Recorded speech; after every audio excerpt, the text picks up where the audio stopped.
हम लोग अभी चास में हैं और चास के इस इलाके में देखिए कांग्रेस उम्मीदवार का प्रचार चल रहा है, लेकिन बोकारो के लोग बता रहे हैं कि यहाँ भारतीय जनता पार्टी का पलड़ा भारी है। राहुल गांधी कल यहाँ बेरमो में सभा करने आए थे और उन्होंने अगड़ा पिछड़ा कार्ड खेल दिया।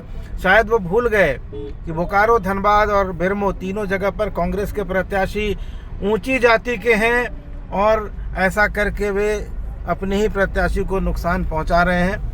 तो खैर जो भी हो, बोकारो और धनबाद में जैसा कि लोग बता रहे हैं भारतीय जनता पार्टी के प्रत्याशी का पलड़ा भारी रहेगा। जहां तक चंदन क्यारी की बात है, वहां कहा जा रहा है कि मुकाबला भाजपा और झारखंड मुक्ति मोर्चा के बीच होगा और ये काफ़ी कांटे का मुकाबला होगा। परिणाम क्या होगा ये तो जनता बताएगी, लेकिन लोग कह रहे हैं कि इस बार अमर बावरी जो नेता प्रतिपक्ष हैं झारखंड विधानसभा में, उनकी राह बिल्कुल आसान नहीं होने जा रही है।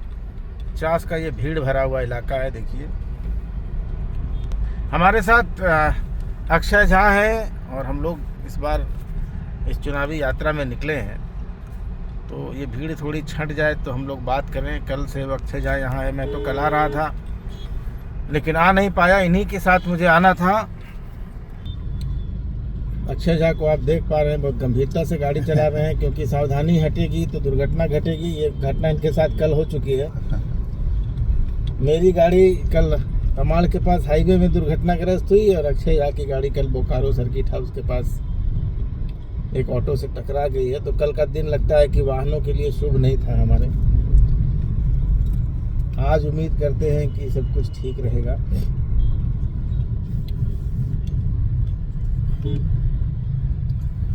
तो अक्षय बताइए, आप कल से हैं, कल से आप धनबाद भी घूमे, बेरमो भी घूमे, बोकारो भी घूमे, गोमिया भी आप गए। क्या स्थिति परिस्थिति है? देखिए स्थिति अगर शुरुआत करते हैं बोकारो, आप 2 मिनट समय ले लीजिए, गाड़ियों को जाने दीजिए। कोई दिक्कत नहीं है, बात करने में कोई दिक्कत नहीं है। अगर बात कीजिए बोकारो में जितने विधानसभा पढ़ रहे हैं, जो भी विधानसभाएं हैं, चुनाव जोर से बोलिए, आपकी आवाज मुख्य रूप से 2 लोगों के बीच में ही है, लेकिन 2 विधानसभा ऐसा है, बेरमो और डुमरी, जहाँ पे त्रिकोणीय मुकाबला बताया जा रहा है। क्योंकि डुमरी और बेरमो में जयराम जी समीकरण बिगाड़ने या बनाने जैसा कहिए, जो त्रिकोणीय बात है, यही 2 विधानसभाओं में, बेरमो में जयमंगल सिंह हैं, रविंदर पांडे जी हैं और जयराम खुद हैं। डुमरी में भी यशोदा देवी आसू से हैं, जेएमएम से बेबी देवी हैं, जगन्नाथ पत्नी है, मंत्री हैं अभी। तो जगन्नाथ महतो का भी प्रभाव बहुत ज़्यादा है डुमरी में, इसलिए उनको कुछ ये नहीं कहा जा सकता है कि कौन जीत रहा है कौन हार रहा है। हाँ, लेकिन इतना कहना आता है कि लड़ाई त्रिकोणीय है।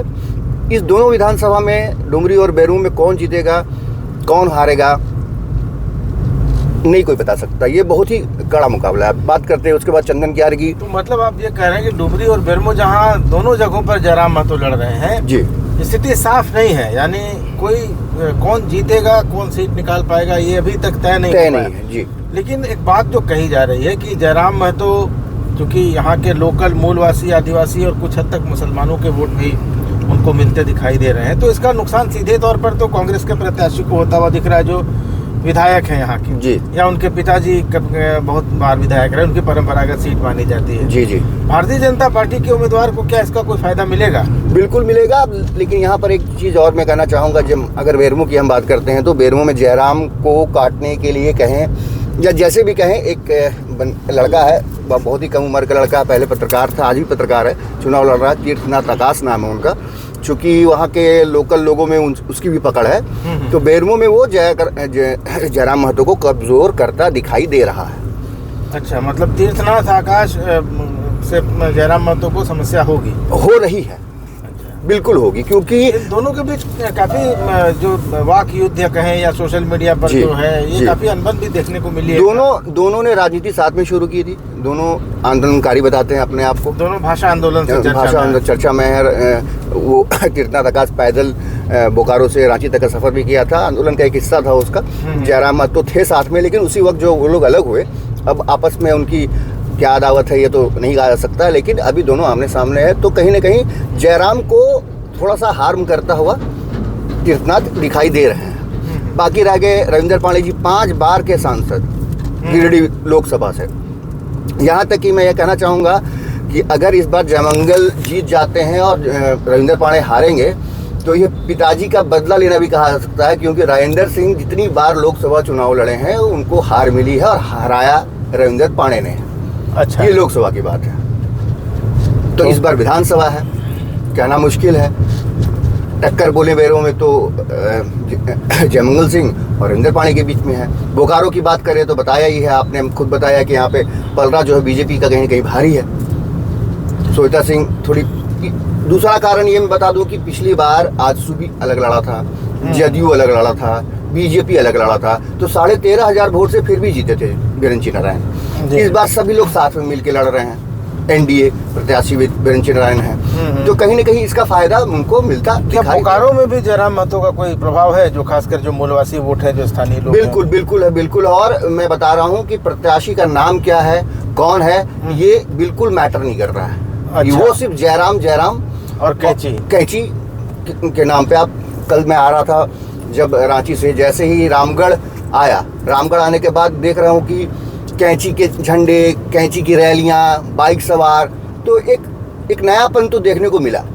क्या कैंची, आपको क्या लग रहा है इस इलाके में घूमने से, कि कैंची कुछ बनाएगी या सिर्फ काटेगी? सिर्फ काटेगी, सिर्फ काटेगी। कैंची अपना मूल जो काम है वो ही करेगी, वो काटने का ही काम करेगी।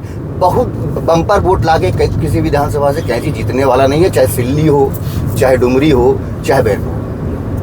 सिल्ली, डुमरी, मतलब हम लोगों ने अभी बेरमो की, डुमरी की, धनबाद की और बोकारो की बात कर ली। बोकारो धनबाद में भारतीय जनता पार्टी को लग रहा है कि कंफर्टेबल स्थिति में है। डुमरी और बेरमो में कुछ कहा नहीं जा सकता कि रिजल्ट किस ओर जाएगा। चंदन कियारी की भी वही स्थिति है। चंदन कियारी में भी कहा जा रहा है कि मुकाबला वहाँ कड़ा है, लेकिन वहाँ भी कैंची का एक प्रभाव है। जी बिल्कुल है, बिल्कुल है। और ये कैंची दोनों तरफ चलेगी जैसा बिल्कुल, हाँ। लेकिन यही है कि प्रभाव इतना भर है कि वो कुछ वोट काट सकती है। ये प्रभाव नहीं है कि वो जीत दर्ज कर ले। मतलब समीकरणों को इस कदर प्रभावित कर सकती है कि नतीजे का अंदाज लगाना मुश्किल हो जाएगा। बिल्कुल सही बात। अब हम लोग जा रहे हैं बागमारा की तरफ, और वहाँ कहा जा रहा है कि वहाँ रोहित यादव जो निर्दलीय प्रत्याशी हैं, रोहित यादव ही नाम है। जी रोहित यादव, उन्होंने समीकरणों को थोड़ा उलझा दिया है। कहा जा रहा है कि वो काफ़ी, उनकी सभाओं में भीड़ है और वे कुछ उलट पुलट कर सकते हैं, और हो सकता है कि वो चुनाव जीतने की स्थिति में भी आ जाए। तो हम लोग चलेंगे बागमारा, झरिया का भी पता लगाएंगे कि वहाँ झरिया की क्या स्थिति है। झरिया में तो और बहुत ही इंटरेस्टिंग कह सकते हैं कि एक जैसा फिल्म देखते हैं आप गैंग्स ऑफ वासेपुर, इस टाइप का जो भी दिमाग में आपका होता है कि दो परिवार वाले जो कभी साथ में थे, अभी दोनों की जो अदावत है, खून ही खून का प्यासा हो गया है। अभी संजीव सिंह जो जेल में है, वो उनको जमानत नहीं मिला, जमानत उनकी खारिज हो गई। पूर्णिमा नीरज सिंह और जो उनकी कह सकते हैं कि गोतनी बोलते हैं हम लोग, तो एक तरह से वही लगेंगी, नाम मिस कर रहा है क्या, पूर्णिमा नीरज और रागिनी सिंह। हाँ, तो उन दोनों के बीच लड़ाई है। और कहीं न कहीं इस बार थोड़ा, जैसा वहाँ पे लोगों से बातचीत से मालूम चला, कि रागिनी सिंह कहीं न कहीं थोड़ी भारी पड़ती दिखाई दे रही है। ये लोगों का आकलन है, मेरा आकलन नहीं है। जिससे भी बात हुई वो लोग, सारे लोग बोलते नहीं, रागिनी सिंह पर इस पर भरोसा जताया। सास के बाद इस बार बहू कमल खिला सकती है। बिल्कुल खिला सकती है। उनकी सास खिलाती आई, उनके पति खिलाए। अब हो सकता है कि उसी परिवार की तीसरी सदस्य रागिनी सिंह भी खिला दें। वैसे हालांकि पूर्णिमा नीरज सिंह भी उसी परिवार की है, पर वो परिवार अब मजबूत भी है। ऐसा नहीं कहा जा सकता है कि वो रागिनी सिंह ही जीत जाएंगी, लेकिन ये टक्कर है वहाँ पे। वहाँ और रोमांच है, बहुत दिलचस्प है वहाँ की लड़ाई। ये 5 सीटों का हमने हालचाल देख लिया है। सिंदरी निरसा की तरफ भी कुछ नज़र रखेंगे हम लोग। वहाँ कहा जा रहा है कि इस बार निरसा में अरूप चटर्जी जो मासस के प्रत्याशी हुआ करते थे, अब वो माले के प्रत्याशी हैं। वहाँ उनकी स्थिति इस बार थोड़ी बेहतर है। और सिंदरी में अभी हम लोग पता लगाएंगे, क्योंकि वहाँ भी जयराम महतो का इफेक्ट देखने को मिल रहा है। झरिया में भी बताया जा रहा है कि जयराम महतो की पार्टी के कोई खड़े हैं, कोई अल्पसंख्यक उम्मीदवार उन्होंने दिया है, मैं नाम भूल गया हूँ उस समय। तो वही कैंची वाला काम करने के लिए उतारा है, वही कैंची वाला काम होगा। कुछ वोट काटे जाएंगे, चाहे वो अल्पसंख्यक का वोट हो, चाहे वो मूलवासी जो है वहाँ के उनका वोट हो, या फिर जिस जाति से वो बिलोंग करते हैं, महतो टाइटल लगाते हैं, तो कोयरी कुरीमी में प्रभाव है उनका, बहुत ज़्यादा प्रभाव है। और ये बेल्ट जो है, ये इन जात वालों बहुत ज्यादा है, ये बहुसंख्यक है यहाँ पे इस पूरे मतलब इलाके में। इसको झारखंड का कुर्मी हार्टलैंड कहें तो बिल्कुल, बिल्कुल। तो कोई गलत नहीं होगा, बिल्कुल। क्योंकि सबसे ज्यादा जो है कुर्मियों का बोकारो, concentration- धनबाद जिला जो है यहाँ पे बहुतायत में, गिरिडीह बहुतायत में इनकी मतलब आबादी है। पारसनाथ की तलहटी से लेकर दामोदर के तट तक का जो इलाका है जी, बिल्कुल। ये पूरा कुर्मी हार्टलैंड है झारखंड का एक तरह बिल्कुल से। बिल्कुल। और यहीं से जयराम महतो निकल कर आए हैं, तो मुझे लगता है कि सबसे ज्यादा उनका प्रभाव इसी क्षेत्र में होगा। बिल्कुल। और यहाँ पे ये भी बताना चाहूँगा कि जयराम महतो जब राजनीति में बहुत सक्रिय रूप से नहीं थे तो वो भी जगन्नाथ महतो के साथ ही काम कर रहे थे, जगन्नाथ महतो के लिए ही काम करते थे और जेएमएम का ही झंडा रोते थे। जगन्नाथ महतो ही सर्वे सर्वा थे एक तरह से कह लीजिए। तो उनके जाने के बाद इनका ग्राफ बढ़ा है और फिर ये जो राजनीति कर रहे हैं, राजनीति में सक्रिय हैं, उनके जाने के बाद ही सारा कुछ हो पाया है। तो चलिए दोस्तों, आज के इस ब्लॉग में अभी इतना ही, फिर आगे हम लोग जाएंगे और आगे कुछ और नया दिखेगा तो आपसे हम लोग इसको शेयर करेंगे। अभी के लिए इजाज़त दीजिए, धन्यवाद।